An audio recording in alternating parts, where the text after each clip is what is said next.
கடந்த 6 வருஷத்துல எந்த கிரகம் பெயர்ச்சியானாலும் நம்மோட வாழ்க்கைக்கு ஏதாவது ஒரு சில மாற்றம் ஏற்பட்டுடாதா? நம்ம வாழ்க்கைக்கு ஏதாவது ஒரு சில திருப்பம் நடந்துராதா? நம்ம வாழ்க்கையில நம்ம படக்கூடிய வலிகளுக்கு எல்லாத்துக்கும் கடவுள் ஒரு தீர்வ குடுத்தர மாட்டாரா? அப்படின்னு எதிர்பார்க்கக்கூடிய ராசிகள்ல முதன்மையா இருக்கக்கூடியது மகர ராசியும் ஒண்ணு.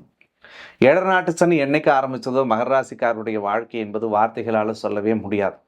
இன்னும் சொல்லணும்னா இது நீங்களா இருக்கவே தான் உங்க மனசாட்சிக்கு தெரியும். நீங்க பட்ட வலியும், கஷ்டமும், பிரச்சனைகளும் எவ்வளவு பெருசுன்றது வார்த்தையால கூட சொல்ல முடியாது.